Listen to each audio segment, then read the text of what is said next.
السلام عليكم ورحمة الله وبركاته. أهلا بكم حبايبي في فيديو جديد من مطبخ سهام صبحي. يا رب تكونوا بخير. اللهم صل وسلم وبارك على سيدنا محمد. النهاردة هنعمل صينية بطاطس بالخضار مع شرايح لحمة ورز بالشعرية. تحفة يا جماعة، هتعجبكم جدا. طعم الخضار فيها جوسي وحلو جدا. لو أول مرة تشوفوا قناتي ندوس زر الاشتراك وفعل الجرس عشان يوصل لكم كل جديد، ورايكم في الكومنتات وما تنسوش في اللايك. ويلا بينا نشوف الطريقة على طول. هنسمي الله. واول حاجه معايا تشكيله من الخضار، معايا بطاطس ومعايا جزر، معايا فلفل الوان ومعايا طماطم. اول حاجه حبايبي انا هاخد الخضار بتاعي كله وهقطعه مكعبات كبيره عشان تستعمل مع تسويه اللحم. تاخد وقت في الفرن فالخضار يستحمل معايا. هيبقى بالشكل دوت. وهيبقى معايا 6 فصوص من الثوم، ومعايا بصلتين وسط انا قطعتهم جوليان ومتبلاهم على جنب كده بشويه فلفل اسمر وشويه ملح. وده شكل الخضار بعد ما خلصته كله. دلوقتي هنبتدي بقى نشتغل فيه. في صينيه كده او طاسه على النار هنزل بنص كوبايه من الزيت، وهنزل معاهم بمكعب من الزبده بالشكل ده. اول ما تسخن كده على طول هنزل عليهم بفصوص الثوم. اول ما الثوم نشم ريحته هنبتدي ننزل بشرايح اللحمه اللي انا مقطعاها شرايح خفيفه جدا بالشكل ده. اي نوع لحمه تحبي بتفضليه، لحمه تكون ناعمه وتكون تستوي معاكي بسرعه. دي هنجيبها ونقطعها شرايح كده زي ما انا عاملاها، وهسيبها لحد ما تاخد لون من تحت، وهقلبها على الناحيه التانية. ودي اللحمه حبايبي بعد ما شوحتها انا شلتها وشلت فصوص الثوم لان هحتاجهم بعد كده.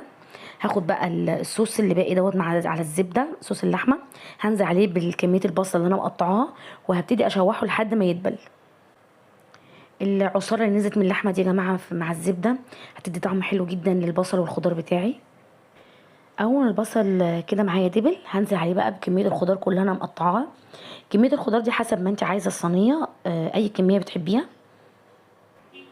بس الطماطم بتكون قليله لان احنا هنضيف دلوقتي صلصه. دلوقتي هحط بقى البهارات بتاعتي. معايا نص معلقه صغيره من السكر والملح والفلفل الاسمر والبابريكا والكركم والكزبره البودر والكمون، ومعايا نص معلقه صغيره من الزعتر. معايا رشه من الحبهان ورشه من القرنفل ورشه من القرفه. دي التوابل اللي انا هضيفها على الخضار بتاعي.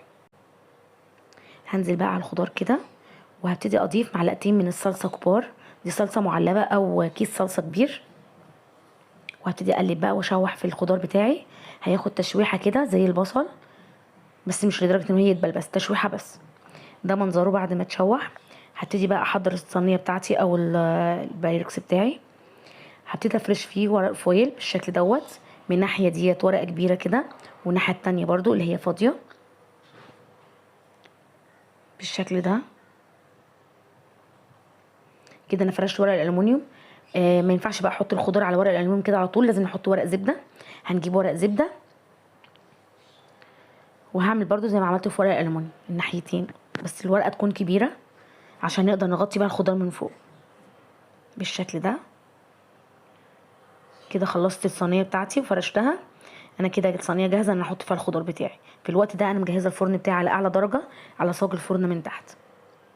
هننزل فيه الصينيه لمده ساعه في ارضيه الفرن، وبعد كده هنطلعها على الرف الاوسط ساعه الا ربع. هبتدي بقى افرش كده فوق الخضار فصوص الثوم اللي انا استخدمتها اللي انا شوحتها. وبعد كده هنضيف شرايح اللحم كلها كده، وهنغطي على الصينيه بتاعتنا وندخلها الفرن. دلوقتي اول ما دخلت البطاطس الفرن هنبتدي نحضر في الرز بتاعي. معايا نص كيلو من الرز، ده رز مصري مغسول كويس جدا، ومعايا كوبايه من الشعريه.